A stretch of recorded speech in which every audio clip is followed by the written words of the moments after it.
Hey, everybody. Welcome to another episode of the Opposing Points podcast. My guest today is Stephanie Winn, licensed mental health therapist and host of the You Must Be Some Kind of Therapist podcast, available where you get your podcasts. I had Stephanie on to discuss an important issue sweeping the nation, gender dysphoria, especially in children and youths and adolescents. We discuss all of the issues surrounding that, as well as what a standard of care looks like for a child that presents with gender dysphoria and how they are treated. And we also discuss the path that this nation can take to healing when it comes to a reckoning with the treatment of gender dysphoric youths. If you enjoy this episode, don't forget to like and subscribe to the channel. I hope you enjoy this discussion.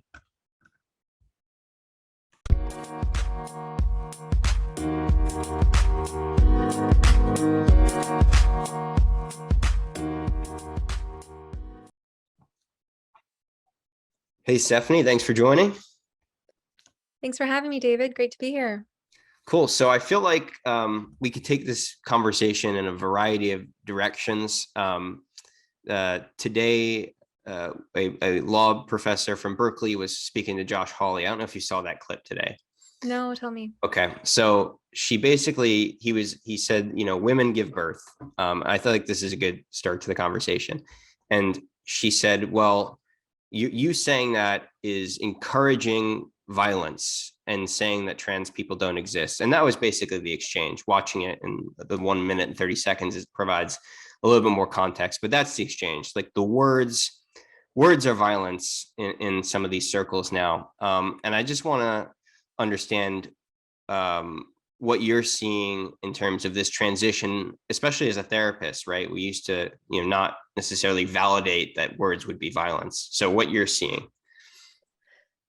I think this is a dangerous idea because the implications are that if words equate to violence, then that justifies a violent response. And that's what we're seeing. Mm-hmm. We see vehement expressions of hatred and death threats and rape threats and this panicked behavior playing out online. I think, if this were just an ideology that didn't have bigger implications, if it were someone's, let's say, religious belief that words are violence, and I would say, okay, well, you're free to practice your religion and, mind your own business with that and don't speak violence according to the tenets of your own philosophy.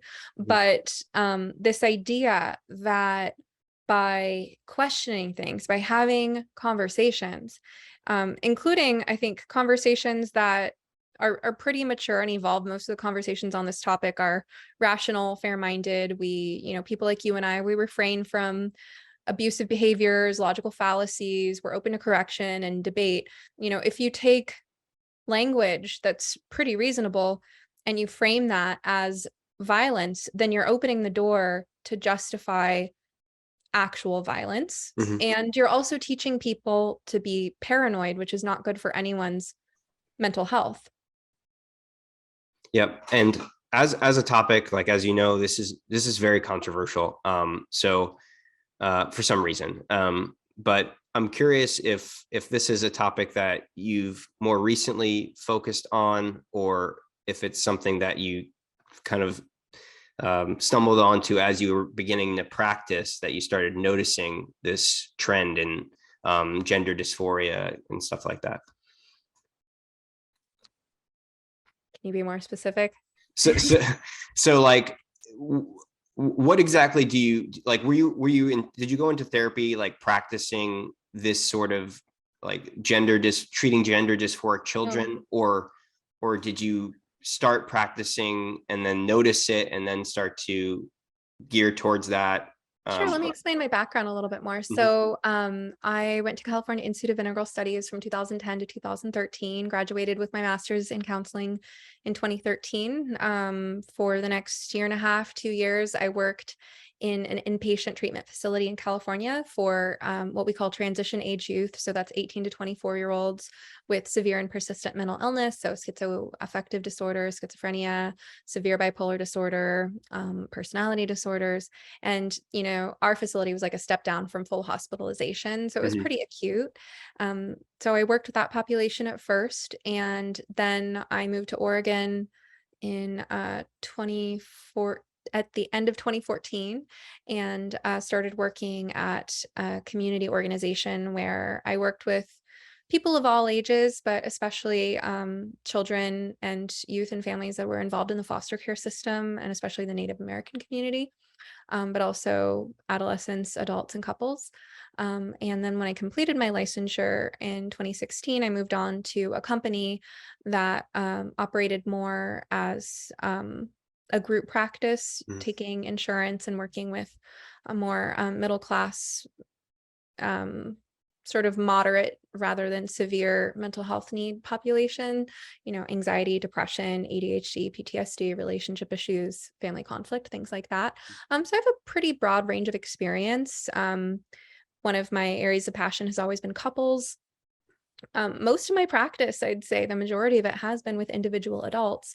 But, you know, I started seeing more gender stuff just gradually over the last several years. And at first, I was one of the most liberal progressive people at the company. I come from a very liberal background, always had gay, lesbian, bisexual friends. I provide culturally competent therapy and working with non-monogamous couples, well, couples and more sums. You know, I have cultural competency training in people with unconventional sexual proclivities, not pedophilia. that one they're trying to normalize. That's a Yes. problem So that's that another we're not going to get into. Yeah, but you know, like I come from a very liberal background in counseling, and so of course, when I was, you know, when I was trained in the affirmation model, that was kind of presented as the right thing to do. And I was actually surprised that the company I worked for provided that training, because I thought that they were too conservative to be doing that. Now, looking back, I can see why they put on that training. I mean, I don't think that when the company I worked for facilitated having this outside trainer provide the affirmation model training, I don't know if they really knew what they were getting into. But at the same time, you know, as much as the leadership of the company that I worked for was conservative, their kind of MO, they would never say it, but you could tell it was make money and don't get sued. So the way that they made decisions as a company wasn't about fostering ingenuity. It wasn't about bringing out brilliance in therapists. It wasn't about bringing out innovation. I know, because I am one of those freaky individuals on the outskirts. I'm an innovator, and you know, it was always like, get back in line, Stephanie. Like, we don't want you shining too brightly or doing anything too experimental. We just, you know, go by the books. Yeah. Be good enough. Don't stand out. Don't make waves. And you know, and we won't get sued, and nobody will complain. And that was kind of the company's culture. And I can see now how bringing in that affirmation training, as radical as the ideas are, it was kind of an indicator of the direction the field was going, and that's the next step in making money and not getting sued. That was the direction the field was heading, and that was what you had to do.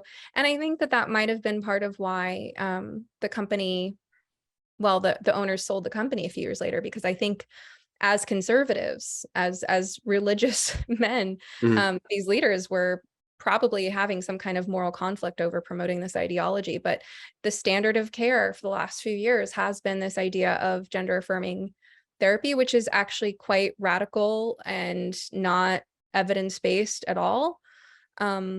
So when I was first introduced to this, though, I was trying to be good. And, you know, I think, like so many people, I was fooled into seeing this as just the next wave of the gay rights movement, which it's absolutely not. The trans rights movement has piggybacked off of and stolen a lot from the gay rights movement. And I practiced the affirmation model, but I had a lot of concerns. You've seen my interview with Helen Joyce. I would Yeah. recommend people watch that for a full background. But I would say that I didn't set out with the intention of working on gender issues whatsoever.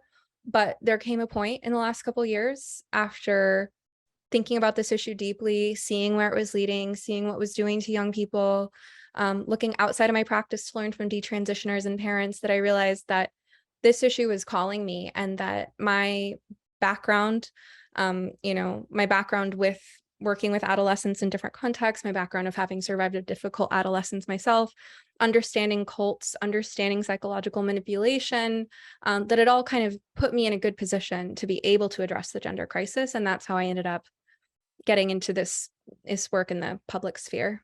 Yeah, the term like the affirmation thing. When I think about affirmation of things, like if I were to go to therapy and say I have, a fear of tennis balls, they wouldn't just be like, yeah, then you should absolutely avoid tennis balls, and that's Right. rational. So, can you explain like what are the different modes of like how like that would be like a behavioral modification where you're like, okay, maybe like, or exposure therapy, like what goes into this idea that we should just affirm what people believe to be true, as if people aren't capable of things like fantasy, delusion, whatever it may be.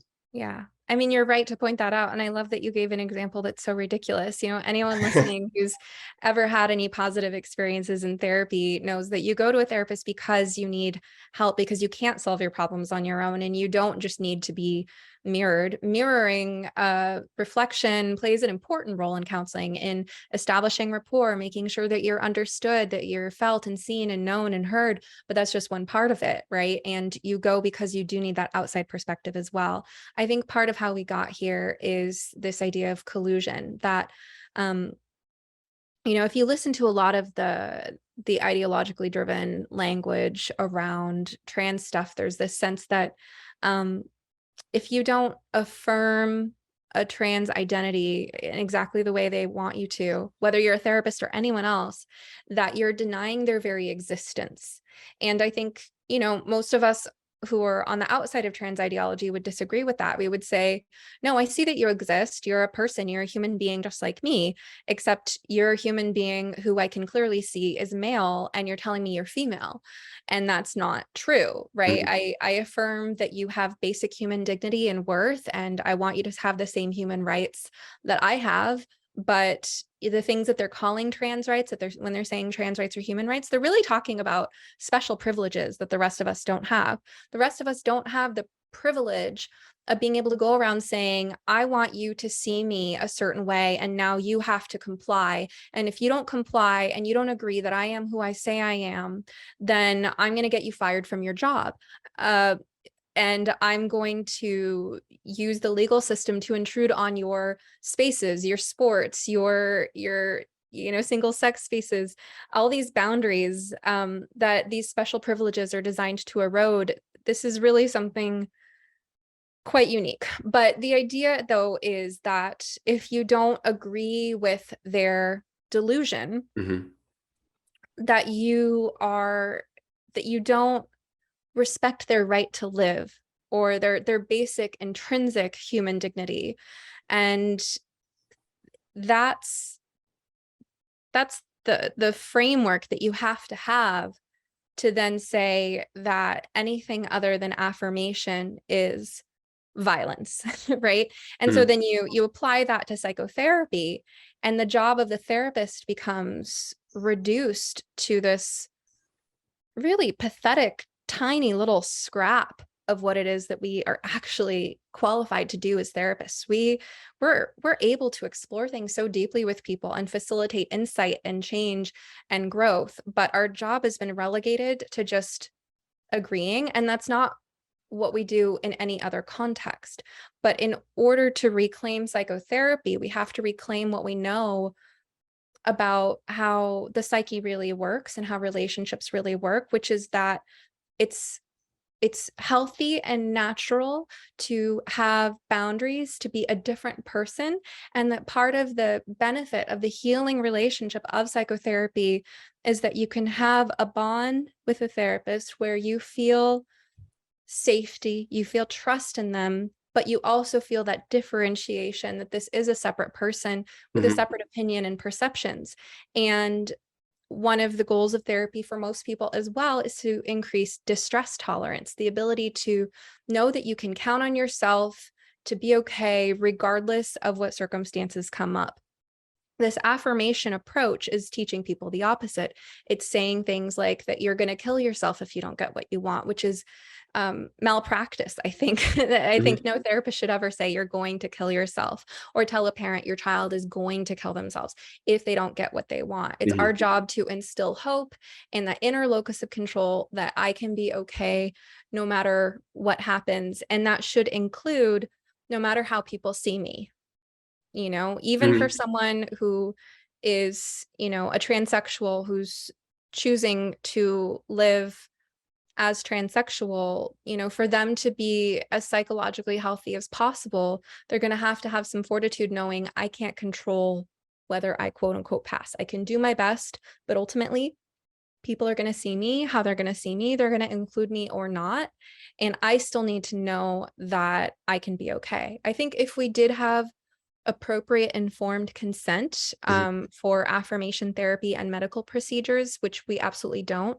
But if we did have appropriate informed consent, it would include that. It would include, hey, just so you know, you might not pass, you might not be welcome everywhere, you might not be treated the way you want to be treated, Mhm. because we can't control the world for you. Are you sure you want to go through with this, even if the world doesn't roll out the red carpet for you? And that's what I mean when I say that, when they say trans rights or human rights, they're really talking about special privileges that none of us have. None of us that get to control how other people see us. Right, because I would think that like the standard of care would be sort of evaluating what makes the person that's coming to see you feel the way that they feel, right? That would be the Yeah. normal standard practice. And one other thing that I think is lost in a lot of these debates is like, you disagree or not, like you don't want the person, nobody wants anyone to kill themselves. Everyone wants kind of the same goal, which is we want happy, healthy, productive human beings.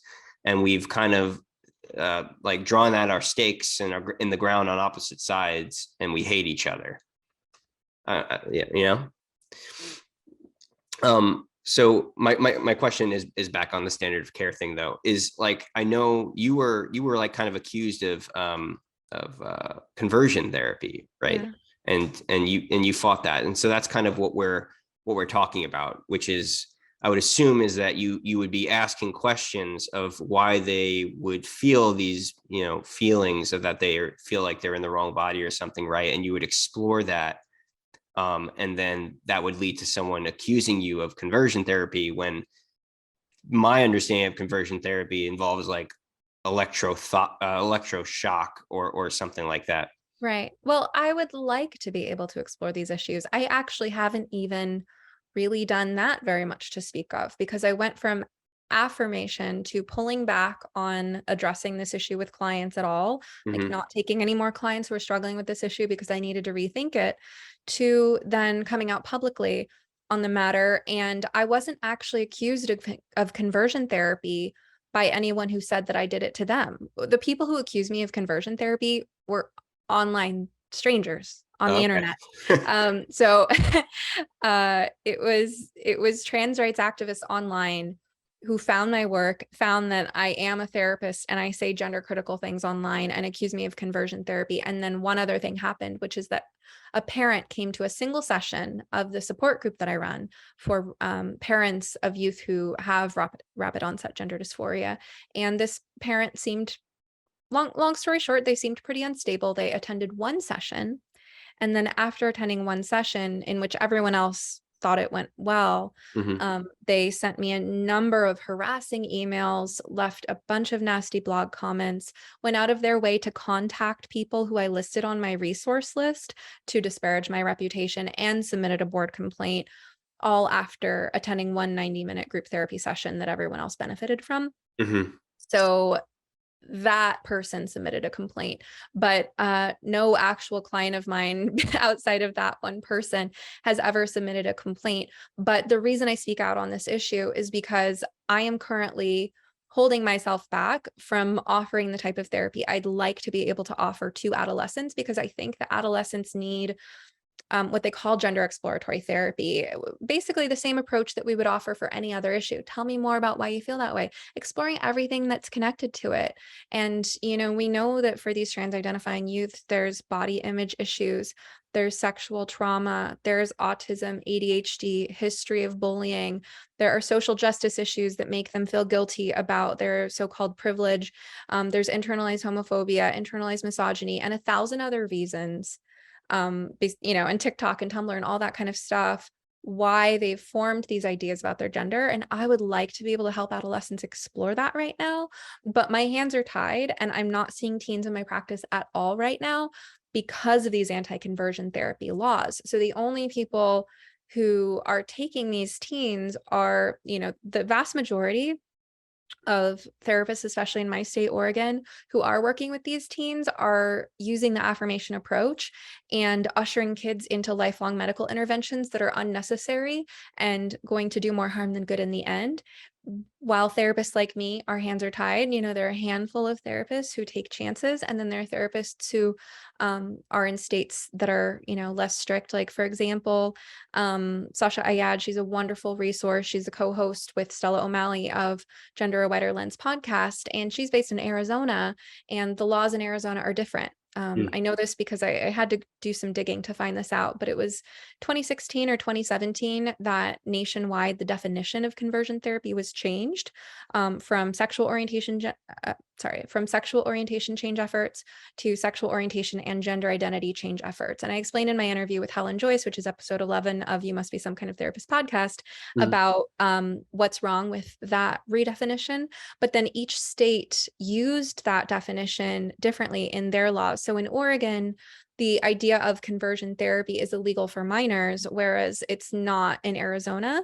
So, I think it's good that we have resources like Sasha Ayad and her resources in a state where she probably doesn't have to worry as much. I haven't had a chance to actually talk to her about how that's going. And then there are people who, have decided to forfeit their licenses to try to help families on this issue. But I hear from so many parents who are desperate, who wish that someone could help their teenager. And I have to say, I'm sorry, I can't help because I can't handle another conversion therapy allegation. I already got a conversion therapy allegation from a parent, Yeah.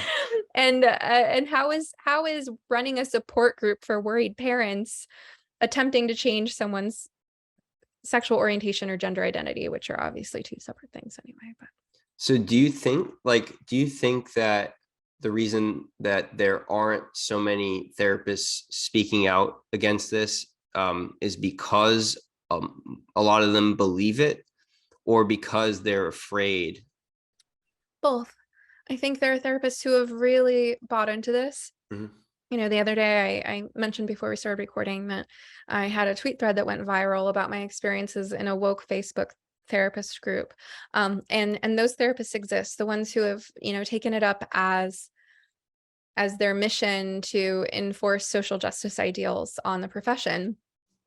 And, those are the therapists who will come after me for saying the things that I say. And to them, I say, I hope you will consider the guilt that you might feel if you end up discovering that you led some people down the wrong path. And I want us to start talking collectively about how are we going to help rehabilitate people who are going to be dealing with immense guilt and remorse as more and more victims of gender medicine come forth. So affirming therapists, affirming parents, doctors, teachers, all of these folks who mean well, as we see how their actions have actually harmed people, they're going to have to cope with that. And I want to be here to welcome them, even though they're some of the people coming after me today. But I think you have therapists like that, but I think you have a lot of people in the middle who haven't really had time or taken the time to research this issue thoroughly, and to, maybe at first are like, oh, okay, well, I don't know much about that, or they kind of, mistakenly think that it's just another expression of gay rights issues. Um, and they're kind of all over the map, but then, there are people who are more experienced and just kind of silently watching, going, this doesn't quite feel right. But, everyone has their own personal decision making that they have to do about the costs and benefits of taking any particular risks. And most people want to protect their licenses, want to maintain a Mhm. stable income. And it's too bad that more people don't take risks, though, because I think if enough therapists spoke up about this, we could end this a lot sooner. I think there have to be a certain number of us who are willing to take the risk of going through our worst fear and confronting our board, as I did, and who have to be willing to think through the worst case scenario, think through, okay, what if I do lose my license over fighting this? Or what if I do face allegations of transphobia or bigotry online? Or, just use, I would say to other therapists, use your decatastrophizing tools to think through those worst case scenarios and find a way to accept that they might happen, and think about what's really in your heart to do at the end of the day. Because if you're willing to join me and the other therapists who think similarly, then we can turn this over sooner rather than later. And I do, by the way, have a Discord server now. I just joined Discord, and I set up a general chat for listeners of You Must Be Some Kind of Therapist podcast, as well as private chats for parents and private chats for therapists, because people reach out to me all the time saying, I appreciate what you're doing, and I need to find more people who think like me in my area, but I'm so scared to reach out. And so, for anyone who's listening who is a parent or is a therapist looking to talk to like-minded people, you can contact me and I'll let you into the Discord server. That's a really awesome thing. If we've learned anything during like the pandemic, it's that community is really important. Whether it's like people are meeting their friends on Twitter nowadays, their relationships are on dating apps, all the like. You mentioned an interesting point about bringing people back. I mean, the issue is so contentious, and it feels like it's just in the last 5 years, the language around this conversation has just that's just been the span of which it's evolved.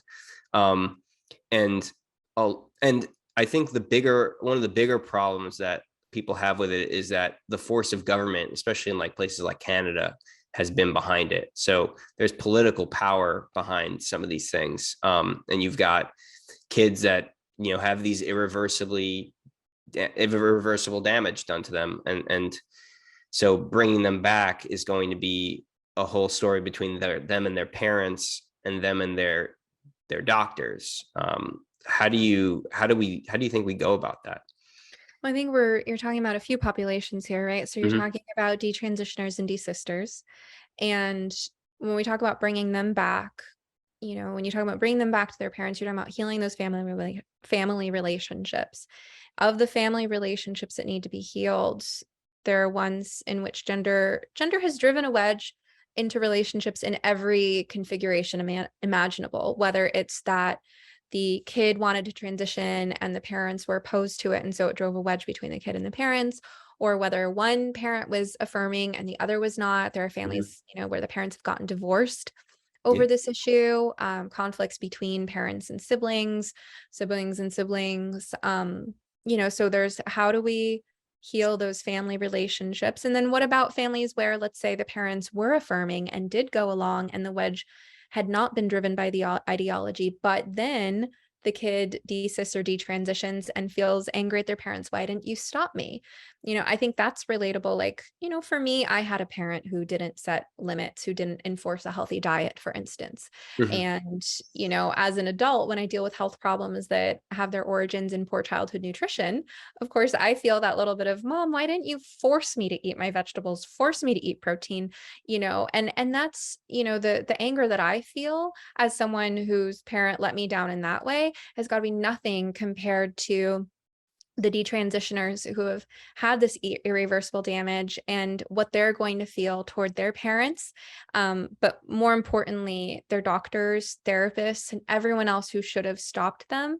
This is one of the main reasons that I'm trying to raise awareness in the younger generation of therapists, that this is a population that uniquely needs your help. Detransitioners are some of the most traumatized people. They're traumatized in new ways that we don't have a lot of literature on, and they trust us the least. The people who need therapy the most trust us the least, and for good reason, because affirmation therapy has betrayed their trust. So there's a lot of work to be done rebuilding detransitioners' willingness to see doctors and therapists. So there's relationships that need to be repaired on so many levels there.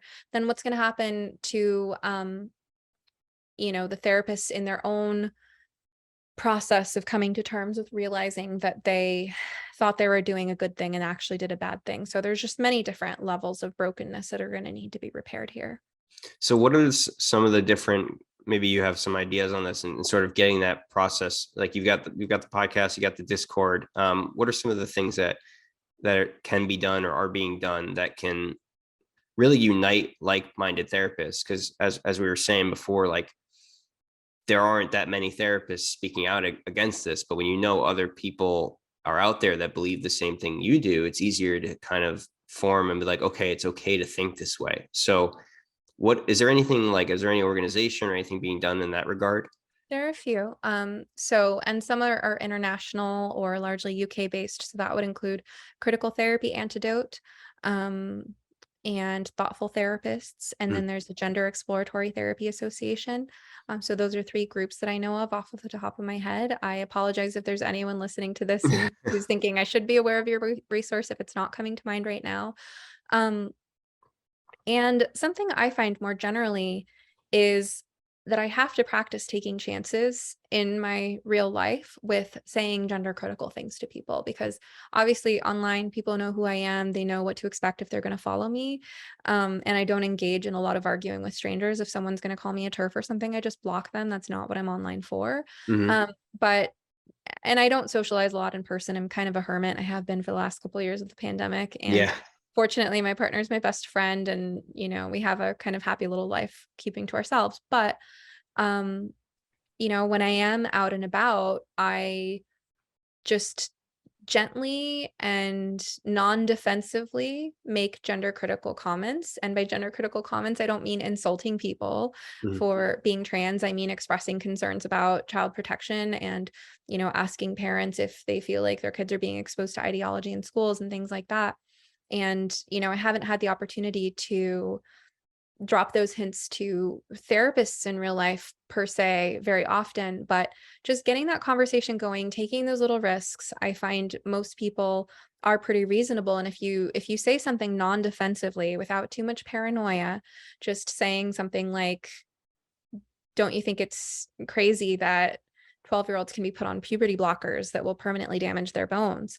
If you just say things like that, then you can open up a conversation. So I would encourage therapists to take more risks and know that there are more people who think like you. And if you're a therapist who's in one of these crazy woke Facebook groups where you get piled on for asking a question as innocent as, is it unprofessional to come to session with wet hair? And now you're being told you're a white supremacist because don't you know that not everybody has hair that can be blow dried in 15 minutes. And some people have hair that needs to be styled when it's wet. And like if you're one of these people, like the position I was in a year ago before I joined Twitter and found my online community, like know that there are people outside of those groups. There are other places to look. Yeah, Twitter is not real life. Well, I've found much better community on Twitter than Facebook. And that's partly because of when I joined Twitter, what I was joining for, where I was looking, and my habit of blocking early and often when it comes to the people Yeah. who Well, what will I mean pile is on. like you don't have someone like in your ear calling you a turf like in real life, like normally, like because they can't. Yeah, I mean, I do live with a degree of paranoia. I Yeah. have to say that this is Portland, so there are trans people everywhere. And for the record, I don't hate anyone because of being trans or whatever. I have compassion for all people. I see some trans people as victims and some as honestly more perpetrators, but I don't view everyone through the drama triangle lens of victim, rescuer, and perpetrator. Life is more complex than that. But a lot of the people who are the most adamant trans rights activists today they're going to be the detransitioners of tomorrow, and they're going to need our help. Mm-hmm. But I remember here in Portland, there are different sides of town that have different vibes to them. And I recently moved to a side of town that feels more peaceful. And we just recently, after a hike, we stopped back in my old part of town where it's a lot grittier. And as soon as we entered a restaurant for dinner, the host was a trans person, like very obviously a trans person. And I remember feeling paranoid that they were going to recognize me. Oh, yeah. That they're gonna turf and then Yeah. send their friends on me, or I don't know. I had some ideas playing out in my mind, but I don't want to give listeners ideas if I have any haters listening to this. Not that I think any of my haters actually take the time to listen to what I have to say. No. But I mean, there is that paranoia, but I think in my daily life, like when I run into trans people in Portland, I'm as friendly with them as I would be with anybody. And I hope for us to have more humanizing interactions and really not out to get anyone. I care about protecting people who are victims now or will discover that they're victims in the future. Mm-hmm. So that's sort of like what we were talking about before we started the recording, was like about kind of leading or getting back to kindness. A lot of kindness is missing, and I wanted to hear what you had to say on that in terms of like how we are approaching all situations really in the society, whether it's political or not. Yeah, I mean, I think there's a lot done in the name of kindness that's not very kind. Empathy can be a virtue, but it can also be a hindrance, because when we lead with a great deal of empathy, and especially when we lead with our heart and not necessarily a logical mind, then it's easy to get pulled into a compelling victim narrative. And I'm not denying that victimization exists. I mean, I'm talking about it. I believe that there are many victims of gender medicine, for example. But, I think that this is where progressivism leads people astray, is that people with, big hearts and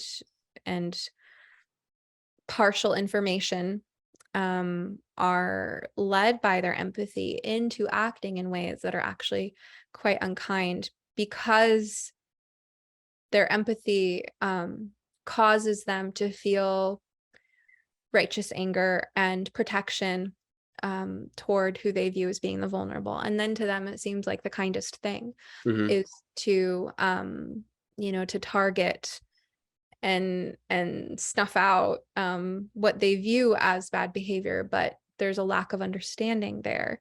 And I see this on both sides, though, like problems with not really living in integrity with kindness. I see on the gender critical side, I don't agree with a lot of gender critical people I don't agree with their tactics. Like there's the man-hating feminist for whom men can never do anything right. There's like the messages that I see a lot of gender critical women sending are like, where are the men, and why won't the men do this, and why won't the men do that? But at the same time, if a man tries to help out, it's shut up and let women lead. And it's like, okay, well, that's not helpful. Yeah. There's that. There's like insulting people based on their appearances. So like I saw someone post the other day like a picture of the father of the latest mass murderer. And of course, like I don't have pity for mass murderers. I'm not trying to, Yeah. protect the bad guy here. I don't know what his relationship with his father was like, but people were piling on, making fun of his man boobs. And, it's like, well, you just sunk to the lowest common denominator by engaging in low blows. And I wrote a thread from there that like, Right. I will never indulge in this kind of behavior, because if you think it's okay to attack your enemies on the basis of their big nose or their small hands or their receding hairline or whatever it is you find unattractive about them, well, you're also making your friends feel all the more self-conscious about those traits that they have in themselves. And I just don't think that um I don't think it's ever appropriate to put someone down for their looks. And I think that if you have a point to make about an issue that you're concerned with, you should be able to make it more eloquently than that and in a more dignified manner. I also don't think that you'll ever reach anybody except people who already agree with you with those strategies. But I think there's people on any side of any issue who feel that they're so correct that any kind of behavior is justifiable. And I personally, I just prefer to live my life with like certain standards, just certain standards that I don't waver from about what my dignity will and won't allow me to indulge in. That's such a fascinating point. I saw you post that on Twitter, but thank you for the reminder about how you treat others. Like it can take away from you. Like if you're bad to others, it can also, like, it's not like a one-way transaction with, as far as kind of the Right. energy going out into the world. So that's such a fascinating thing to think about. Like if I'm being critical of someone that I don't know, how am I treating my friends, and how do my friends feel knowing that I think that way about certain people?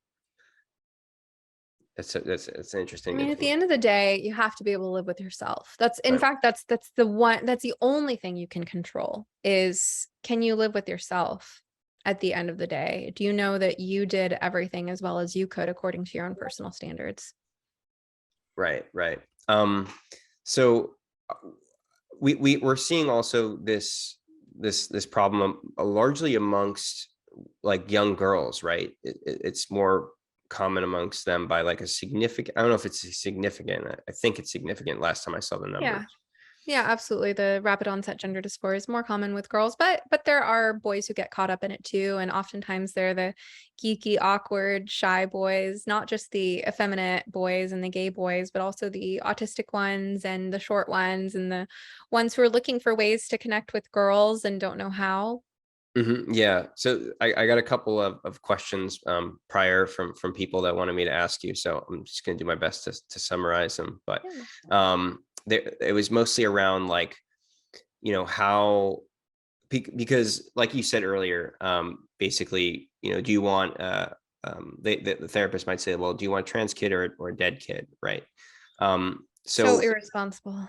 so, parents, I can understand a parent maybe going along with it. And I know there's definitely a lot of marital kind of tension over things like this.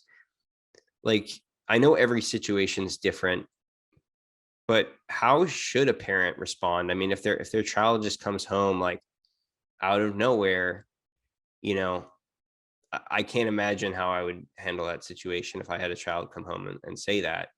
Like I imagine like there'd be a whole rush of feelings and fear. Um, so what is the response? Like, is it just respond with love? Like, or are you supposed to play like you can't take them to a therapist apparently. So like how do you respond to that? Like, I mean, I could spend all day, every day consulting with families, walking them through the particulars of those interactions with their particular child. Going back to your first example of a therapist saying, do you want a dead daughter or a live son?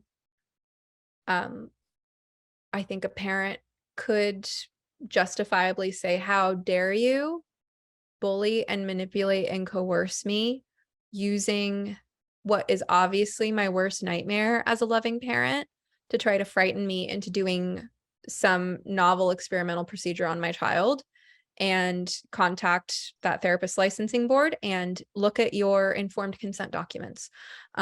So I recently wrote a thread on this. I want to explain a little bit about informed consent. Mhm. There's a lot of talk amongst detransitioners and victims of gender medicine of the idea of informed consent and how flawed it is, that they really, either had no idea what they were signing up for, or, with kids, like, they're too young to really be giving informed consent. If you're not old enough to consent to sex, Right. how are you old enough to consent to permanent genital mutilation?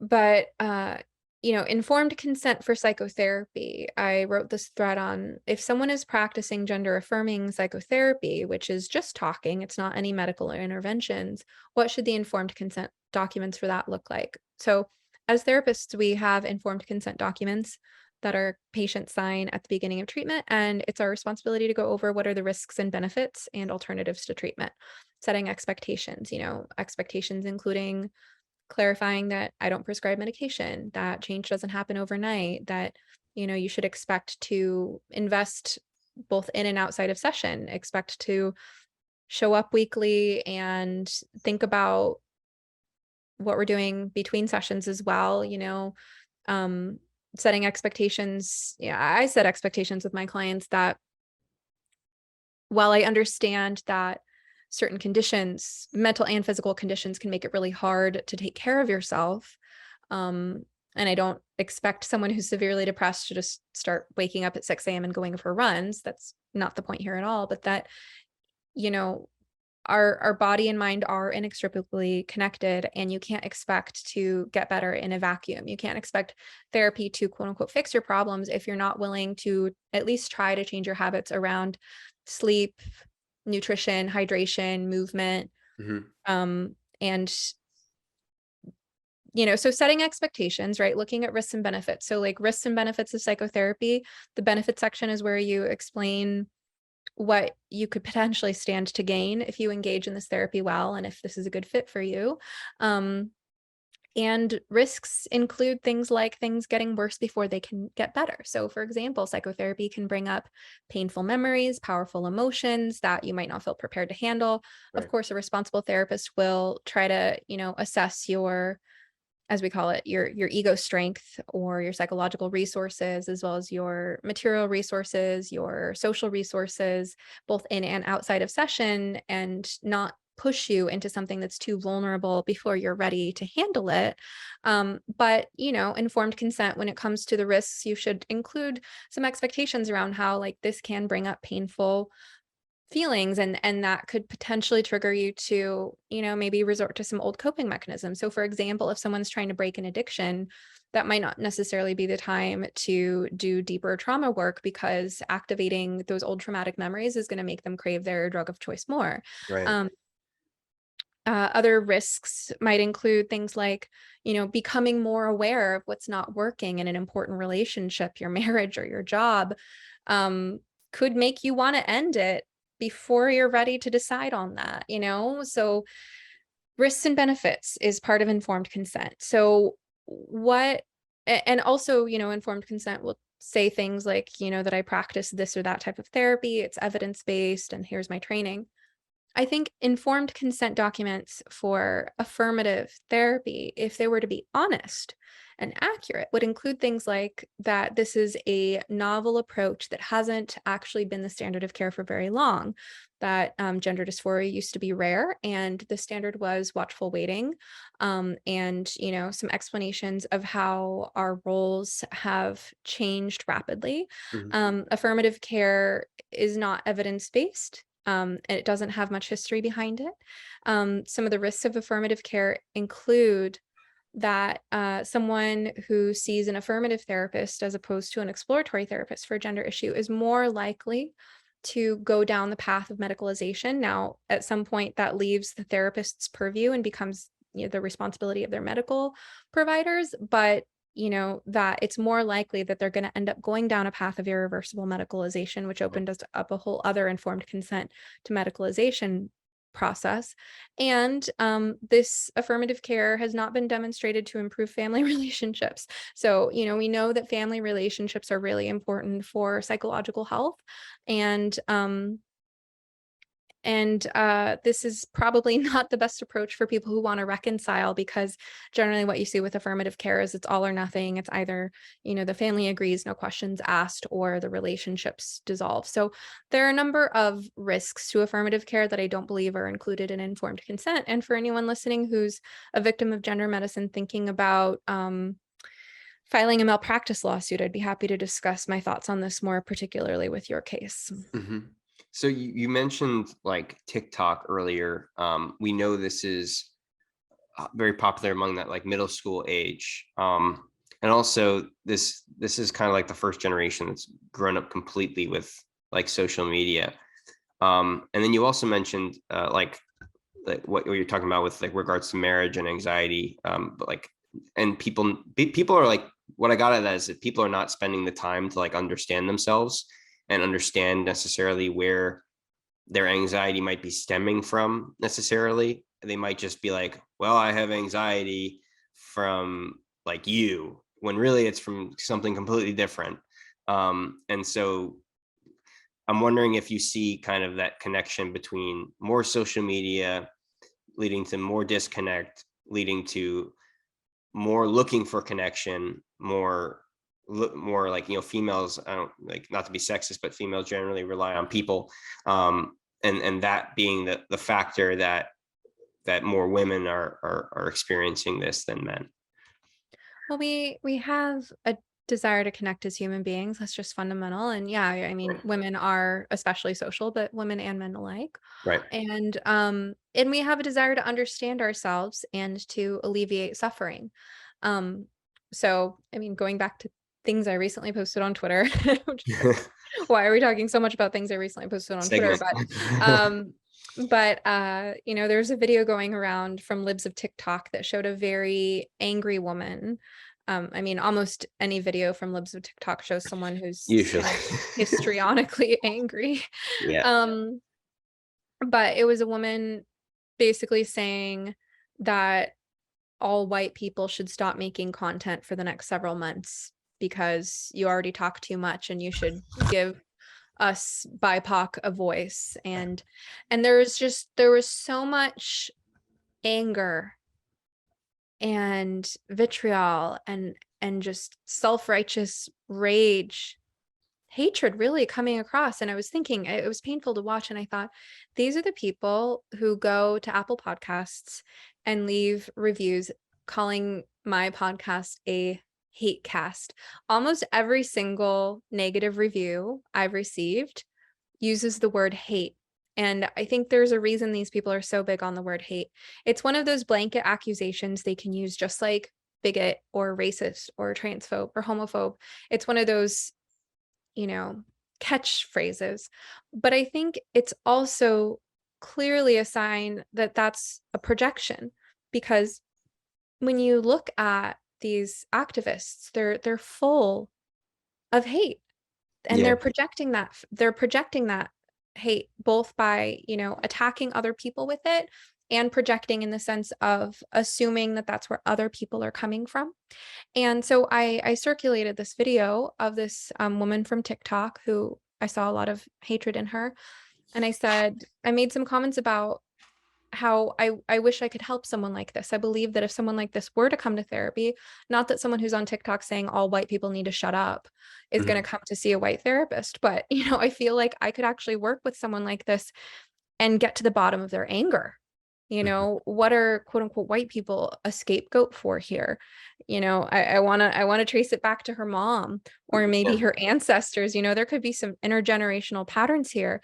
There could be some sexual trauma. There could be any number of things that seeded in her this rage and this hatred and this need for other people, this need for a power struggle, this need to wield her power, that she's hiding behind this shield of being a person of color. And I don't even know what her ethnicity was. She looked Asian, she could have been Native American, I don't know, but she was wielding race Mhm.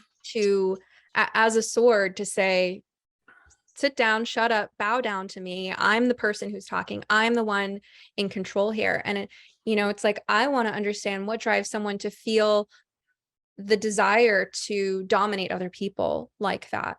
And so what was on my mind with that particular thread was hatred, and how there are people who have deep-seated anger and hatred that actually could really benefit from being processed and integrated in therapy. You know, Jordan Peterson talks about the importance of integrating your aggression as part of Mhm. developing psychological maturity. And there's been times that it's been really therapeutic for my clients to actually be able to name their hatred, their anger, their rage, and feel those emotions, feel that disgust, and process it. But I think what you have is you have a lot of unprocessed emotions that are just reacting and recirculating, and people are looking for validation, Hmm. but they can get thousands of likes on TikTok, and they still haven't had that communication with that one person in their family that's been under their skin since they were 8 years old.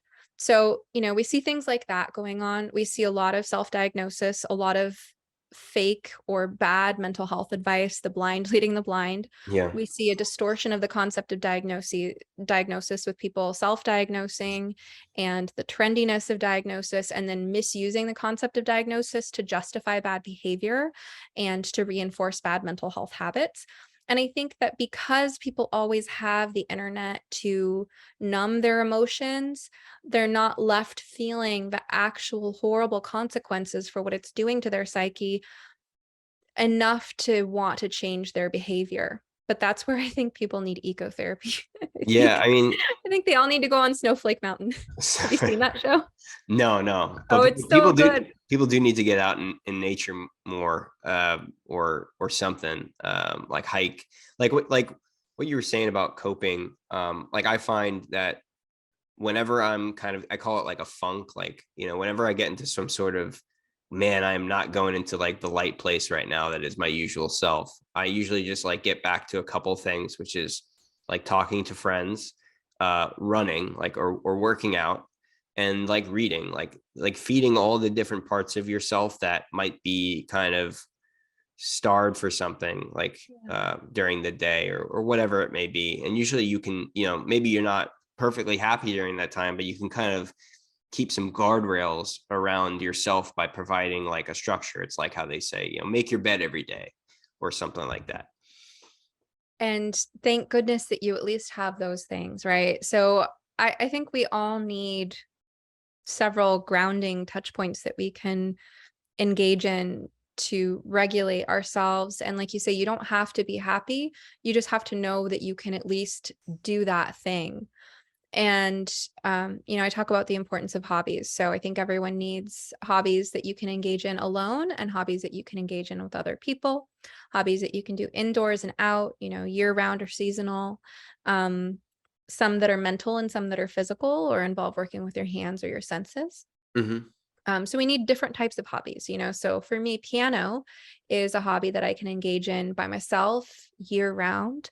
Hiking is more of a summer activity, and games are something I can play with my family. And, when we see the TikTok generation, when we see people who are online 24/7, some of them have not developed those activities for themselves at all. They don't have any hobbies, any forms of exercise, any forms of creative expression that don't involve being on the internet.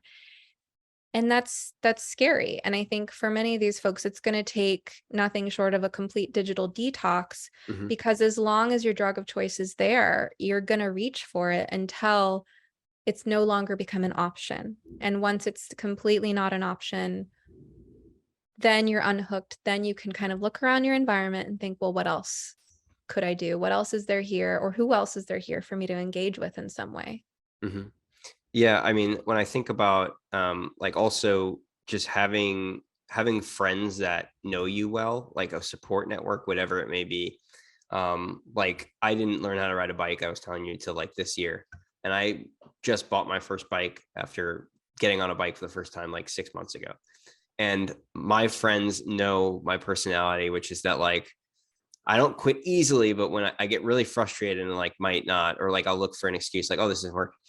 So, my friends had me training on a bike that was too big for me, but they didn't tell me, because they knew if I knew that the bike was too big, they like knew me well enough where like if I knew the bike was too big, I might be like, let's wait till I get a bike that's my size.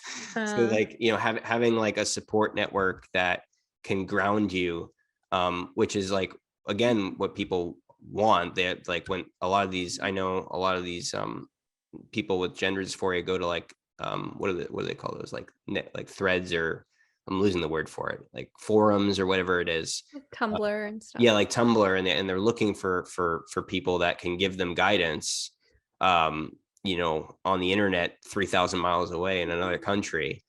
There's Um, nothing that can substitute for what you described of people knowing you enough to know your particular quirks and to express their love for you in that way. Like, we all have that friend who them well enough to know that if you want them there at 3 o'clock, you tell them to be there at 2:30, right? And like I was thinking about are you this that friend? 2:55. Um, but when you love someone and you spend enough time with them, you develop your own language. Like I was thinking, um, last night, my partner and I uttered to each other at the same time a phrase that will make no sense to anyone, which was, what was it? Cocoa butter fish food. The Yeah. phrase cocoa butter fish food. Is that involved Ben and Jerry's? Nope. Damn I'm not gonna expect it. anyone, like, there is so much background Yeah. that is our personal business for anyone to have to you'd have to know so much to understand why on earth we would say cocoa butter fish food. And we're just laughing like, do you think anybody's ever said that before? And it has a meaning to us because of our, multiple levels of inside jokes that we have and the Right. language that we develop between the two of us. And I think if you've ever been in love in a long-term relationship, especially if there's any playfulness in your relationship, which I hope there is, because that's part of what makes for a happy relationship, then you know what it feels like to have your own inside jokes and private world and special language that evolves with someone else. And there's no substitute for that. It's really hard to create that online. And I think that youth subcultures do approximate those kind of inside world things with their all their flags and symbols and their special, their 50,000 names for different types of genders. And it's all an attempt at forming an identity and forming relationships in a world of your own, a special language that you share with someone who understands you. And it's part of feeling seen and known. But there's such a hunger still to feel seen and known because it's not hitting the spot, because it really does take those personal interactions where screens are not involved, where you're sharing real experiences and doing real activities with people to develop that culture between yourself and other people. Right. And as a society, with these terms and like as men can get pregnant, we've lost that shared language, no?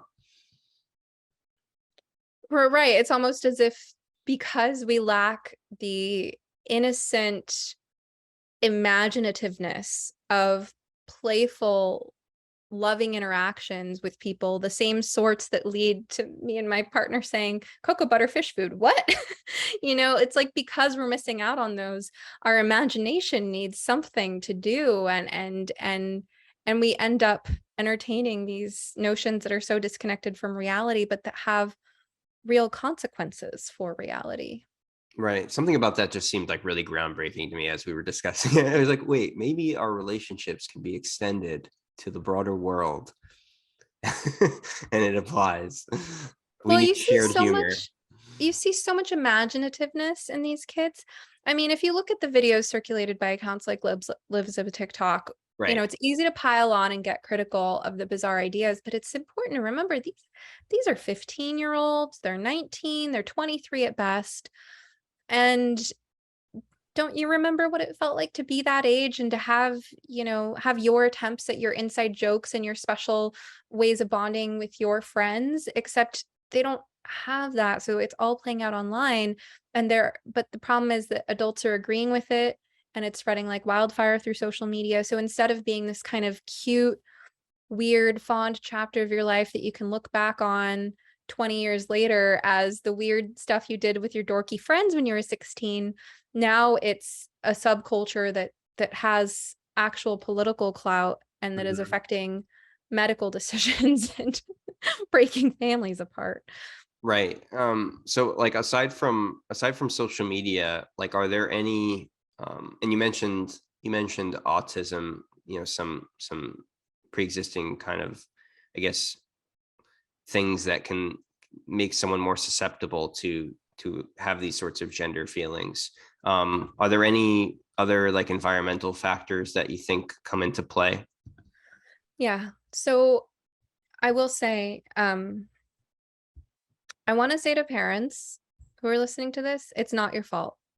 It's really easy to blame yourself. And yes, you will discover in time what the appropriate reflections are for you on what you could have done differently, in ways that you can actually learn from and implement. But it's not your fault. This can happen to anyone. This can happen to the best of families because this ideology is really contagious and it's gained so much momentum. Of course, it's going to infect this mind virus is going to infect the weakest members of a population first. But, there comes a point where it's so prevalent that anyone can catch it. So that being said, um, viewing this as a mind virus, let me describe some sort of cracks in the psychological immune system where this can get in, right? Or some things it can latch onto. So autism, of course, right, for a number of reasons. So this ideology is particularly appealing to autistic youth because, for one, many of them have always been gender nonconforming. So I'm not sure when you're going to be airing this episode, but I can tell you we are recording this on July 12th, and on July 18th, my episode 14 with Michelle Aleva will be available on You Must Be Some Kind of Therapist podcast. And we talk about, for her, the role that undiagnosed autism played in her identifying as trans. And so, part of that is like, she was never very girly. She didn't like dressing in feminine clothes. She didn't really understand girls' ways of socializing. So of course, gender ideology is going to latch on to that in autistic kids, especially girls, because for girls, there's so much about being quote unquote girly that just makes no sense to an autistic kid. Mm-hmm. So gender nonconformity is one thing. Feeling like you're different and you don't know why. Many autistic people who haven't been diagnosed or who haven't had their diagnosis properly explained to them always know they're different and they're Mm-hmm. bullied and they're awkward and they don't know why. And then they're given an explanation. And this explanation is great for their intellects to chew on. It appeals to their rigid thinking, their black and white, all or nothing, their love of systems. People who are on the spectrum can really love systems and ways of categorizing things, ways of Mm-hmm. making sense of things, especially because things just don't occur to them as intuitively as they do to the rest of us. They really need to process them in a very logical way. And this ideology, as ridiculous it is, has its own internally consistent logic. That offers an explanation for why you felt bullied and different and awkward and not like a girl. So yeah, it definitely gets in there with the autistic kids. Same with, with autistic boys too, like straight boys who are autistic, who are just kind of nerdy, geeky, awkward. They're into gaming, they're into Mm-hmm. whatever they're into. Um, it gives them an out from social dynamics, Right. or it gives, shy boys a way to be close with girls because girls are largely the ones pushing this forward, and girls will fawn over boys who identify as trans and reject them if they don't. So it's like, if you identify into the trans club, then girls are so welcoming and they're praising you and they're telling you how pretty you're going to look and they want to do your makeup and they want to touch you. Mm-hmm. So, that happens a lot. Kids who are particularly impulsive, whether that impulsivity can be traced back to anxiety, ADHD, um, just general developmental immaturity, uh, or PTSD. There's a number of reasons kids can be impulsive, but this is going to appeal to their impulsivity. I think there's a strong link with obsessive compulsive disorder and obsessive compulsive traits. There's a strong link with eating disorders and the body dysmorphia and body hatred that goes along with that. Um, I could go on. And it also, it serves a role in family conflicts too. Sometimes kids will unconsciously adopt some kind of problem or create some kind of drama in a family as a way of keeping the parents together. Like if they sense that their parents are growing apart or, becoming cold and distant on the verge of divorce, sometimes kids will act out as a way of getting the parents to unify or to get attention if they felt like they were, let's say the youngest and they were neglected. Or identifying as trans can be a way for a kid to kind of make up for something that's felt missing in the family. Like if, let's say a family of a mom and 3 girls, and dad is absent, and or dad was a bad guy who was abusive, and then there's this kind of missing masculine role, or a need to kind of fix or reclaim their narratives about masculinity, that can be a reason in the family dynamics too. So there's a lot of complex reasons that this ideology is particularly appealing to kids, but at this point it's just so popular that it's like, if you want to fit in, or if you want to be one of the cool weirdos, or if you want the approval of a certain person, Right. this is just, it's the way to go. Right. So I think one of the interesting things I kind of wanted to distinguish or toy around with is like people kind of express the idea like, oh, if my son were wearing a dress when he was like 3, for example, like that wouldn't be allowed. I definitely would have grown up, and I definitely did grow up in that sort of household. Like if would not have been allowed, like any exploration like that. But a lot of people were like, well, you let like this kid wear a dress and whatever. I've heard Jordan Peterson explain that he had that similar reaction first as well, but then he kind of realized that like he let them kind of play out the fantasy in their childhood so that it wasn't, because he kind of explains it that way. I just wanted to get your thoughts around that, because different parents have different reactions to seeing their child sort of experiment, which is what children do. Childhood exploration of all kinds is really common. I think that's one of the reasons that Matt Walsh wrote Johnny is a Walrus, Mm-hmm. right? Like kids have active imaginations, and they engage in role play and dress up. And there's not, at the age of 3, there's no clear distinction between fantasy and reality. I Right. mean, my stepkids are 8 and 10, and they still believe in Santa Claus, where, we Mm-hmm. figure the end of that is near, but, and they're smart kids too. And, there are, like, in traditional cases of gender dysphoria, like before it became what it is now, it was, as you know, it was rare, but it was usually this persistent sense in young boys that they were girls. And you would see that carrying on over time throughout different phases of experimentation. Right. And I think that that's different.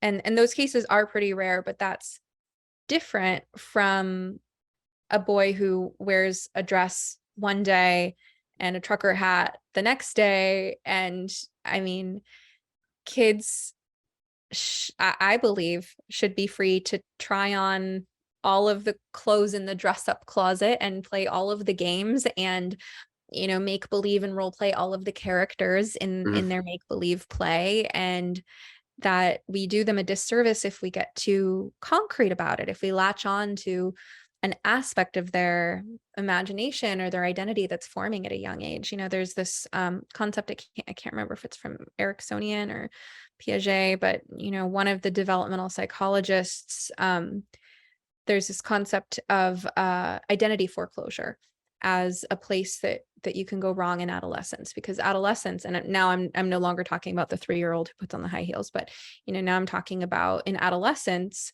we're also going through a stage of identity exploration, except in early childhood, it's not really identity, it's just fantasy, imagination, play. In adolescence, you're a lot more socially aware, you're more aware of how you're perceived by other people, and you're trying to figure out your place in society as the beginning of your adulthood is near. And during that time, it's normal to experiment with markers of identity, including, what kind of clothes you wear, what kind of music you listen to, who you hang out with, how you describe yourself, and how you want to present yourself to the world, where you are in the social hierarchy. Now, a lot of that's playing out online, but, during adolescence, kids need to be able to kind of try on different hats there too, and not choose any one of them too soon. Yeah, you're going to find little bits and pieces of your identity that you're going to hang on to. You're going to discover a band that you like in 8th grade and you still love them in 10th grade. You're going to discover that you like skateboarding in 7th grade and you still like it when you graduate. That's wonderful, right? You're going to find those things that stick around, but you're also going to try out things that don't stick around. Same with friendships. Some will stick around, some will, just last for a season, and that's okay. But what you want to do is allow for this process to unfold for the time it takes to unfold, and play itself out so that identity can start to settle a little bit more in young adulthood. And what's happening right now is identity foreclosure. It's deciding too soon what your identity is, clamping down, cementing it, and tragically making lifelong decisions based on it. Right. And you also mentioned how it was rare, and now that with the rapid onset, it's more common. And you also mentioned how some people like that are on the spectrum, they like black and white in the systems. And I suppose that would encompass like boys like football, girls like dresses. And if you are a boy that likes dresses, you are a girl. So that system kind of fits for them. And you also earlier mentioned internalized homophobia as a factor. Do you see an overlap between this increase that's happening now and internalized homophobia?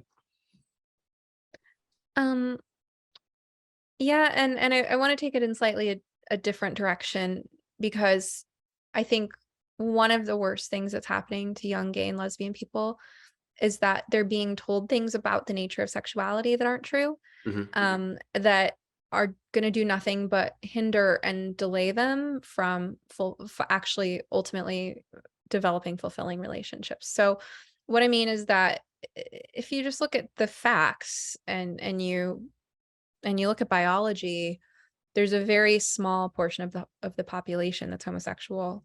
And that's always been the case. It always will be the case. You're never going to see a population where half of all people are gay.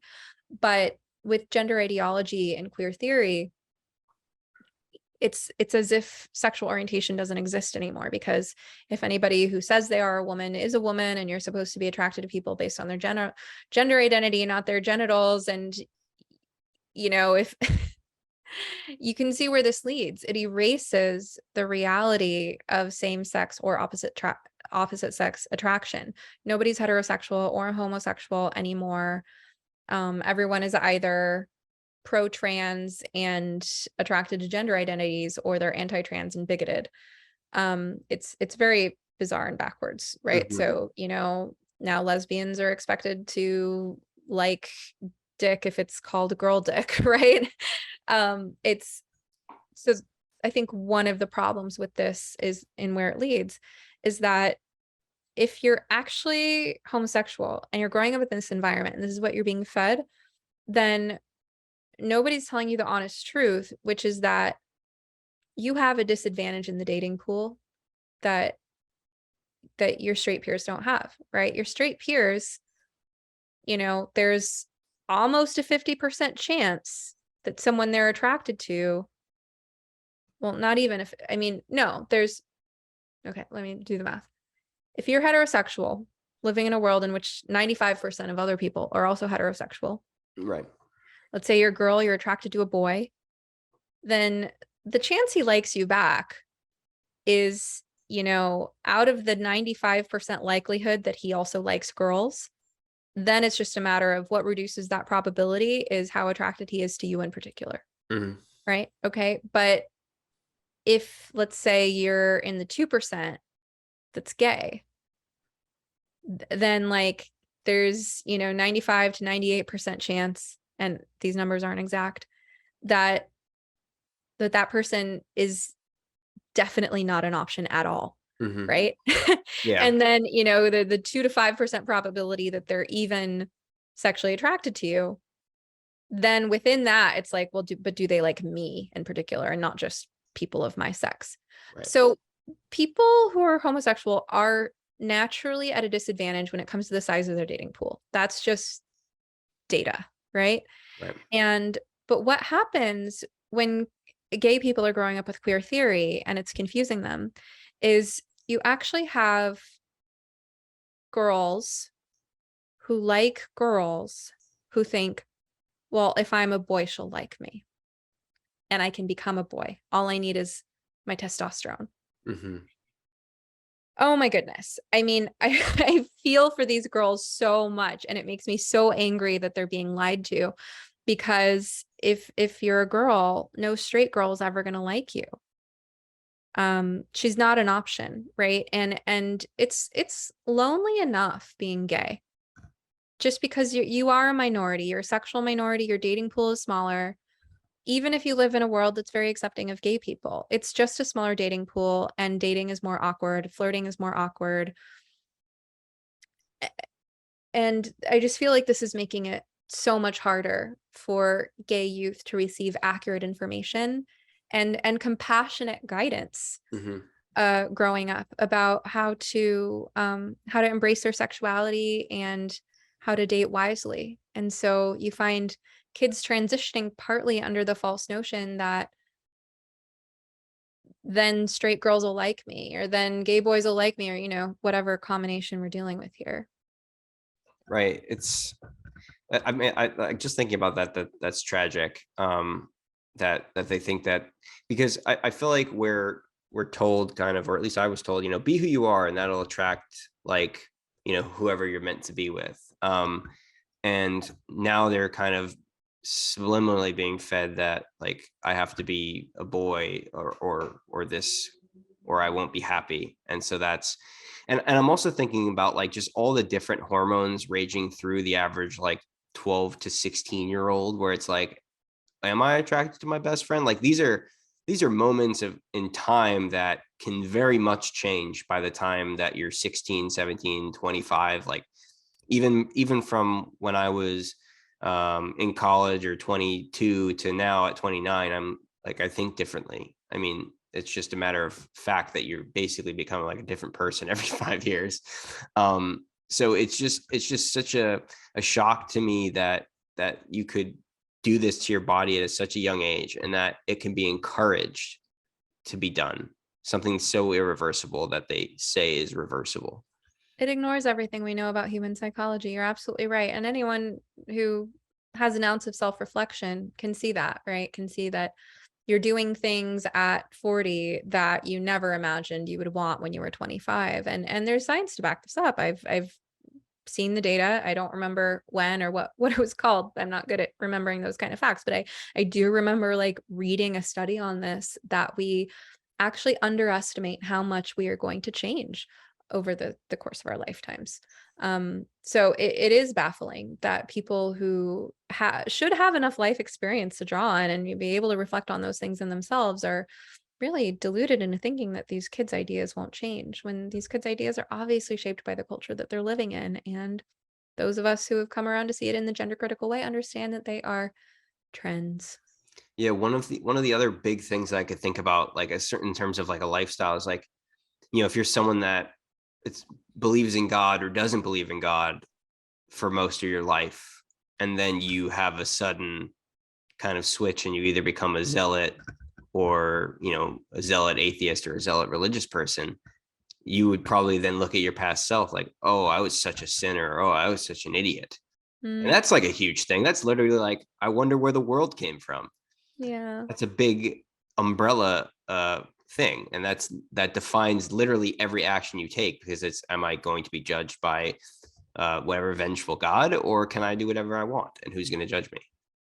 People change. That's part of what I love, what I'm here to facilitate on this planet, is transformation.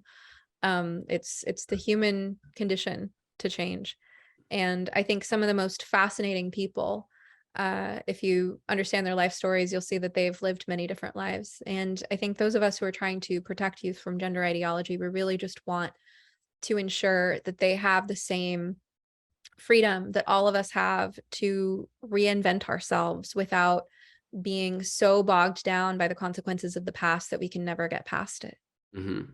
And I probably should have asked this in the beginning, but there are a bunch of terms that are associated with this whole thing, like gender identity, sexual identity, um, things that you might find on, like, you know, Two Spirit. Like, there's all these different sort of categories.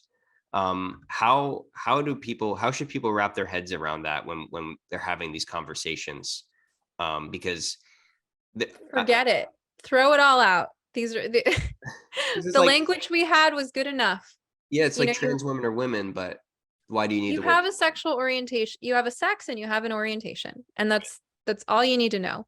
And it's important to know those things for a number of reasons. Your sex is very important for making medical decisions. There are so many differences biologically between men and women, and if you don't take those differences into account, you're doing your health a disservice, period. And your sexual orientation influences how you move through the world, who you're here to date, what your options are. I'm not of the opinion that everyone should be displaying their sexual orientation everywhere, not because I have anything against gay people or whatever your sexual proclivities are, that's your own business, but I just don't think that we need to make it a big part of our identity, um I think that this is all a distraction from what's actually interesting and meaningful in life. And I think that people get caught up in it or bored out of their minds, and they're going down the wrong path looking for something to chew on mentally, something to build their identity with. And it's all going to lead to a whole bunch of nothing. It's a big empty shell. Mm-hmm. Forget gender, find another way to be interesting and interested in life. Yes. Learn how to ride a bike, if you're me. One other question I had was about, as far as kind of treating the body or seeing someone in clinical practice. We know that like our lifestyles have just vastly changed in the last 100 years or even the last 10 or whatever, that people are spending kind of more time indoors. And I'm wondering if there's like too much focus, do you think, on the drug to fix this sort of therapeutic issue versus maybe you just need more sunlight, or like I've heard of studies, I don't know if this is true, so I'm just throwing it out there, like vitamin D can be linked to depression, or for example, like if you're lacking vitamin D. Do you think that there are other factors like that we should be looking at when we're treating people, rather than just being like, here's X drug to transition, or etc.? Yeah. Earlier I was talking about informed consent and the importance of setting realistic expectations. Mm-hmm. And I have said in various ways, appropriate to the situation and the relationship at hand, I've said to my clients more or less, if I had the same diet and lifestyle as you did, I would feel just as depressed as you do. Like, Mm-hmm. you inhabit a body, and that body has sensations. And, before it became part of this whole gender dysphoria thing, the word dysphoria, the original meaning is just not feeling good. It's Right. the opposite of euphoria. Um, and yeah, we all feel dysphoric sometimes. There's, persistent depressive disorder is, trying to remember I'm blanking out on the other name of it, but basically dysphoria just means low mood. Mm-hmm. And so our mood is a combination of many factors, but they include a lot of, environmental factors and lifestyle factors. And we're not all in a position to control all of those. Depression, ADHD, and responsibilities to children, responsibilities to work, income, all of these things can affect how much energy, time, money, or bandwidth you have to invest in your well-being, to invest in eating well and taking time to exercise and things like that. But I really do think that you get the most bang for your buck in terms of your investment of money, time, and energy by trying to improve your lifestyle. And that's just universal, right? I'm not here to offer medical advice. I'm not a doctor, and anybody listening to this is not a patient of mine. But in general, improving your sleep is so important for brain health. That's why the one major product that I advertise on my website, the biggest kind of ticket item that I have, is the 8 Sleep Pod Pro cover. Promo code some therapist, $200 off. And I have wellness and lifestyle products. I'm big on hydration. Yep. I also have my favorite electrolyte product on my website. Nutrition. You can't expect to feel well if you're not rested, nourished, hydrated, Yeah, and that includes nutrient levels like vitamin D from the sun or from your food or supplements. That includes making sure you have enough essential fatty acids that are good for the brain, like omega-3s from fish oil, making sure that you are getting enough protein, fruits and vegetables. Um, there are a lot of nutrient deficiencies that can cause depression, anxiety, inattention symptoms like B vitamin deficiencies, iron, magnesium, zinc. These are all common nutrient deficiencies. And some nutrient deficiencies can even cause hormonal imbalances, like the zinc to copper ratio in a woman's diet is important for our estrogen progesterone balance, for example. So I definitely recommend that people work with, not only their primary care doctors, but ideally like a naturopath, someone with, who can take a more in-depth analysis at what's going on with your health. And the other part of what you're talking about is getting outside and engaging in the real world, moving your body through space, being out in nature. I think these are just crucial aspects of the human experience. And we didn't evolve to spend all this time sitting looking at screens. I recommend watching Snowflake Mountain. It's really cool. They take these coddled young adults between the ages of like 18 and 25. And they're all kind of lazy, self-absorbed, vain. They It's just on spend all their Netflix. time on Where can you social watch media. it? Yeah, I believe it's on Netflix. And they all think that they're going to be on a reality TV show where they get to live in some villa together. And then what happens is that they get dragged out into the middle of nowhere by some wilderness survival experts who are like, your parents sent you here because you need to get your shit together. So welcome to camp. And it's really great. I enjoyed watching it. But you see these people coming out of their shells. You see their true personalities starting to shine.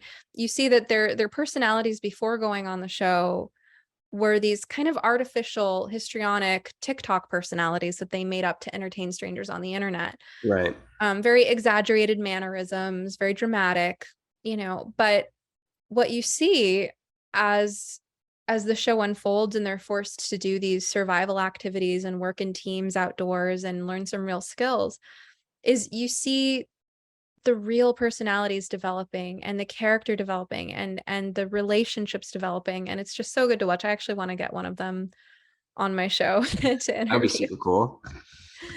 Yeah, I feel like there's such a need for that now more than ever. If I had $10 million to start some kind of program, it would be a wilderness retreat center to rehabilitate lost youth. I would not survive there. Just not that I need it, but I'm not a wilderness person. Like We need to get you out into the woods, huh? I would see like one snake and absolutely just hightail it out. I also have a fear of snakes. Bears, never seen a bear, but I'm afraid of them. I mean, bears are like, of all things to be afraid of, snakes and bears are pretty legit. Yeah, I don't have like, ticks kind of freak me out. You are very right to fear the tick. Thank you. Yeah, Lyme disease is a beast. Yeah, I've heard. It's there was a tick that was like in the hotel room I was in a couple weeks ago. What's it doing there? I think it fell on either me or my girlfriend somewhere, and it just like it didn't bite us. It was just on the bed, and they're very hard to kill. But yeah, ticks are awful. Terrifying. So I would not survive in the wilderness very long. I would need like a glamping tent or something, something with like a anti-bug magnetic field or whatever they use. As I get older, I need my creature comforts more and more. Plus, I have physical limitations based on real injuries and illnesses. But I'm grateful for some of the experiences I had when I was younger that forced me to rough it. I think that kind of stuff builds character, like, yeah. Yeah, going through everything. Because the reason I asked that question, I was at a comedy show, and the comedian was like, shout out your prescriptions. And like half the crowd is just yelling out like Klonopin, Adderall, Prozac. Yeah, people were shouting at their prescriptions at this comedy show, and it's just like, yeah, depression is real, but like this many people need it, like, and it was crazy. And it, not that they shouldn't like be proud that they're seeking help, but Like, is this the pendulum swing? Like, is everyone going to just be on drugs all the time? Yeah, I mean, it's kind of like the trans thing. It's like, at first you're like, oh, okay, I guess there are some people who have this experience that I can't relate to of feeling like they're a different gender than the one they were born at. You kind of entertain it at face value, like that must be a real experience. I'm so sorry. Oh, wow. Okay, there's a treatment for it. Okay, but then you're like, wait a minute. Half of my daughter's class is trans now. What's going on here? Right. It's like, That's the trend. yeah.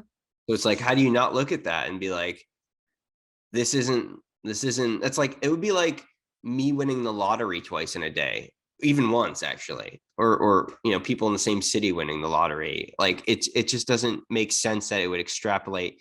Like, you would imagine that there'd be some increase with acceptance. Like, I would totally give that, but like, just the explosion in the numbers. Like, are we even seeing? I know in your interview with Helen Joyce, you were talking about the UK, but like, are we seeing this like in only Western countries? Like, this can't be a universal trend. Like, I watched the What Is a Woman documentary from Matt Walsh, and they laugh at the concept. So um it just seems like a uniquely Western first world problem. Yeah, I mean, it's very easy to get on pharmaceuticals and very difficult to get off of them. Right. So, major depressive disorder, for instance, if you have exhibited enough symptoms of depression for 2 weeks or more, then you qualify for having a major depressive episode. Um, so that's major depressive disorder, right? 2 weeks is not a long time. And uh there are, people who don't get on psychiatric medications until after they've had a whole lot of those episodes, or until they have persistent depressive disorder where it's gone on for 2 years or more. But even that being said, the cases I've seen of really severe persistent depression, or not even severe, more persistent than anything, um, is usually people who have a really hard time making changes, but who clearly need to make some changes. They're in, maybe they were brought up in a really emotionally or physically malnourishing environment. They developed low self-esteem, then they got into a relationship that reflected that low self-esteem with someone who would treat them about as well as they thought they deserved to be treated, got into a job that treats them about as well as they thought they deserved to be treated. And, they have persistent depression in part because they're having a really hard time responding to the changes that obviously need to be made, which are difficult changes. But, sometimes a person has to completely turn their world upside down to turn things around. But my point is, though, that 2 weeks is all it takes to qualify for depression diagnosis. Now, of course, I mean, you wouldn't diagnose major depression if it was 2 weeks of just mild sadness. There, you do have to, have some real physical changes like unexplained weight loss, significant decrease or increase in the amount of sleep or food intake. Of course, if there's thoughts that you would be better off dead, then that's, getting to be pretty serious and needs to be taken seriously. But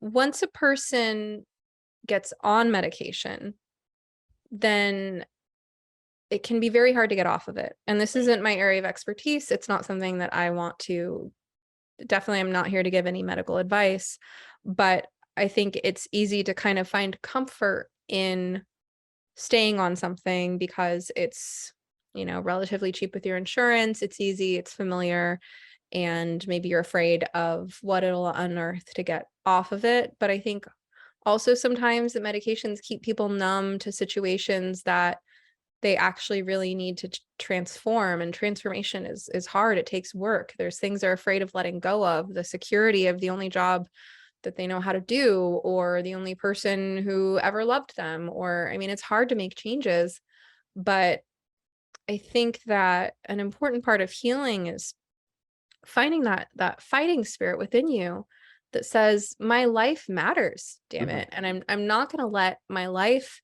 pass me by living like a zombie. And not to say that all psychiatric meds turn people into zombies. Some of them can be quite helpful.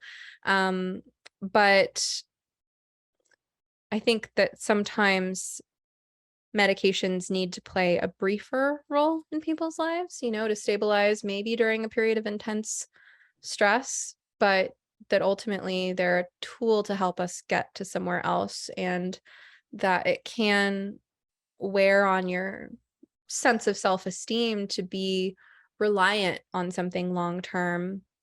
And there comes a time when a person's ready to maybe work with a therapist or coach, and definitely work with your medical doctor on getting off of a medication and finding your inner resources, finding the things that bring you joy, realizing that you're maybe safe to feel powerful emotions if you've gotten yourself into a better situation, if you have a supportive partner, a pet, or, a religion that brings you meaning, or a hobby. Like, you can lean on your other resources and expand your capacity to feel again.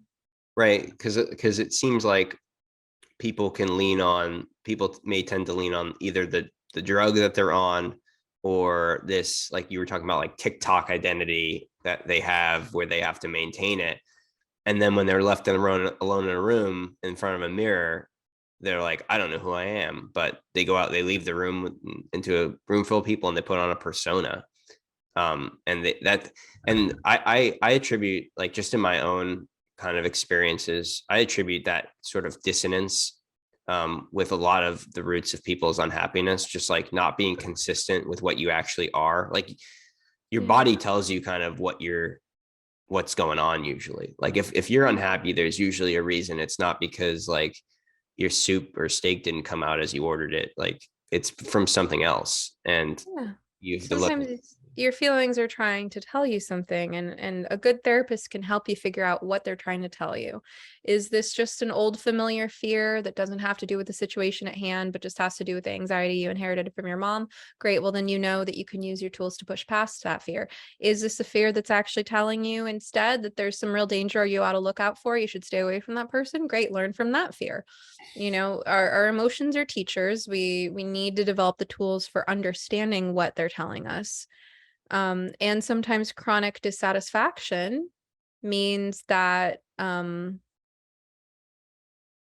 you've got one life to live, as far as we know, depending on your worldview. Maybe you believe in reincarnation, maybe you believe in an afterlife that makes any amount of suffering here worthwhile. I don't know, but as far as we know, the general consensus is, as far as we know, that we just have this one life, and that's at least what's here now for us to work with. And I think we all have a responsibility and an inner calling on some level, however dampened it might be, to self-actualize. And if you're not feeling like you're on a path of self-actualization, then you're going to feel some inner restlessness. And that's not necessarily a bad thing, because that restlessness, that existential angst you might be feeling is trying to tell you that there's more to life than this. So And answer to what more and what you're supposed to do about it it's not an answer that can come easily. It can only come through searching right, and struggling. right. I agree totally. So in closing out, in this one life to live, where can people get more of your content? And are there any what are the future guests you've got lined up, or if any, like? Oh, okay. Yeah, so my podcast is called You Must Be Some Kind of Therapist. You can find it on YouTube, Apple Podcasts, Spotify, or wherever you get your podcasts. My website is sometherapist.com. So at my website, you can find everything about the podcast. You can also find my blog. You can find my bookshop and my wellness product shop. I am now offering consultations by popular demand. It's not therapy, but for people who have heard things I have to say and feel like they really need my input on a particular situation and want to consult privately, I'm available for that as well. And I set up a Discord server because I hear particularly a lot from therapists and from parents, ROGD parents and therapists who are like, I really agree with what you're saying, and I don't know anyone who thinks alike.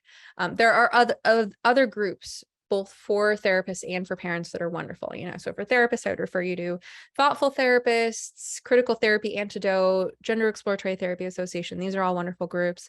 Similarly, for parents, there's GenSpect, Partners for Ethical Care, Parents with Inconvenient Truths About Trans, and other organizations. So not trying to compete with any of these groups. I'm just saying I hear from a lot of people who are like, I'm looking to talk to people who think similarly. And this is a way I can funnel them and say, here, chat amongst yourselves. Here's a Discord server, #parents, #gender.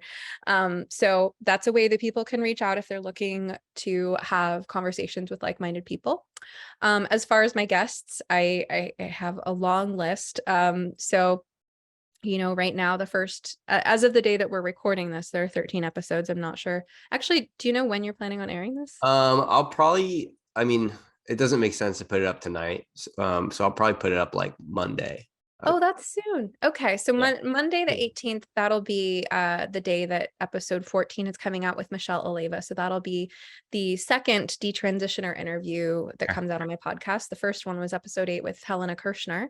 I've also interviewed an ROGD parent in episode 3. And Helen Joyce in episode 11, where I shared my story of how the licensing board came after me, and have some powerful messages about gender for people who are interested in that topic there. But I also cover a wide range of other topics. So one of the least listened to episodes is one of my favorite. My friend Jake Wiskershin, he's an LMFT in Nevada. He's a really cool guy. He has the Noggin Notes podcast and the Guns and Mental Health podcast. He was a guest on episode 2. Yes, I saw his profile. I may speak to him. We'll see. Okay. I have to look into more of his stuff. I was interested in when I saw the guns and thing. So I also have some brilliant, people who are more into healing and therapy adjacent stuff. I interviewed a Netflix baking show contestant, Cindy Nar from Baking Impossible. Oh wow. Did you ever watch Baking Impossible? No, my girlfriend sometimes makes me watch the British baking show. Oh, Baking Impossible is so much cooler than British Baking Show. They pair a baker with an engineer, and together they combine their talents to make edible, functional sculptures like motorized vehicles and golf courses and like. Wow, that's insane. Okay. Yeah, and Cindy and Taylor were my favorite team of contestants on the show, and I interviewed Cindy, and that's delightful. I've got, you mentioned that you interviewed Adam B. Coleman. He's also his episode is gonna air on my show in several weeks. I have an episode on psychedelics with Jonas Rosen. I believe that's number 12. And then in the near future, some other episodes I have coming out. I have an interview with Benjamin the Dream Wizard about dreams and psychosis and the edges of sanity.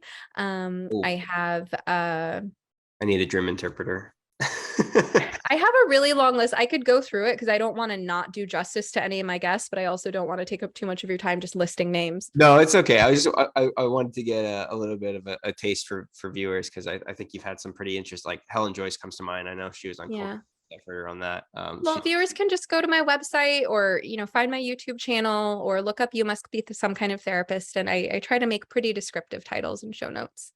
Yeah, I'll if I can get this edited before I go on vacation, I'll probably put it up like Wednesday if I'm able to, but otherwise it'll probably be Monday. But yeah, so you asked me before, like, what is the theme, and I thought of it as I was speaking to you, of kind of like who I speak to, because so I realized that I talk to people that I find really brave. So I just, as I was talking to you, I kind of was putting that together. I'm like, yeah, she's doing what not a lot of people have the excuse me for saying this, balls to do. So ovaries will do it too. You have the ovaries to do. But yeah, so I really like talking to brave people. And I think same. Yeah, I think you fit that description very well. Thank you. I appreciate the compliment. That is a quality that I try to live by. Yes. Anyway, I appreciate your time and thanks for joining me. Yeah, thanks for having me, David. It's been a pleasure. Have a good one. All right, you too.